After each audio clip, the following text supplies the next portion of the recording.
ఉపాధి కోసం యమను వెళ్లి అక్కడ ఓ హత్యకు పాల్పడిన కేరళ నర్సు నిమిషప్రియకు మరణశిక్ష తప్పేలా లేదు. ఇప్పటికీ భారతీయ నర్సు నిమిషప్రియను ఆదుకునేందుకు అన్ని విధాలా ప్రయత్నిస్తున్నామని విదేశాంగ శాఖ తెలిపింది. ఆ దేశ పౌరుడు తలాల్ అబ్దో మెహదీని హత్య చేసిన కేసులో కేరళకు చెందిన ఆమెకు విధించిన మరణశిక్షను దేశాధ్యక్షుడు రషాద్ అల్ అలిమి తాజాగా ఖరారు చేశారు. 1 నెలలోపే ఆమెకు శిక్ష అమలు చేసే అవకాశం ఉందని తెలుస్తోంది.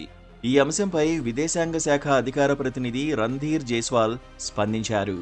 ప్రియను కాపాడుకునేందుకు ఆమె కుటుంబం అన్ని అవకాశాలను అన్వేషించడాన్ని అర్థం చేసుకోగలమన్నారు. ఈ విషయంలో ప్రభుత్వం అన్ని విధాలుగా సహకరిస్తుందని తెలిపారు.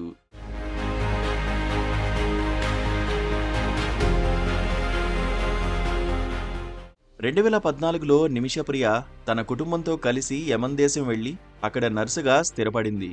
కానీ అనుకోని కారణాలతో ఆమె భర్త, కుమార్తె భారత్కు తిరిగొచ్చేశారు. ఆమె మాత్రం యమన్లోనే ఉండిపోయింది. 2015లో ఆమె అక్కడే సొంతంగా ఓ క్లినిక్ ప్రారంభించింది. అయితే ఆ దేశంలో ఏదైనా సంస్థ ఏర్పాటు చేయాలంటే స్థానికుల భాగస్వామ్యం తప్పనిసరైంది. దీనికోసం స్థానికుడైన తలాల్ అబ్దో మెహదీ అనే వ్యక్తి సాయపడ్డాడు.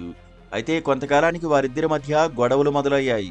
యమన్ జాతీయుడైన మెహదీ నిమిషప్రియను చిత్రహింసలు పెట్టేవాడు.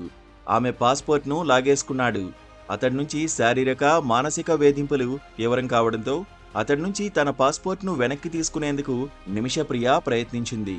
మెహదీకి మత్తుమందును ఇంజెక్షన్ రూపంలో ఇచ్చింది.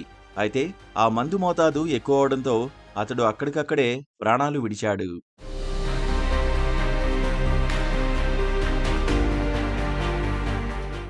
ఈ ఘటనతో భయపడిపోయిన నర్సు నిమిషప్రియ మరో వ్యక్తితో కలిసి మెహదీ మృతదేహాన్ని అక్కడి నుంచి రహస్యంగా తరలించింది.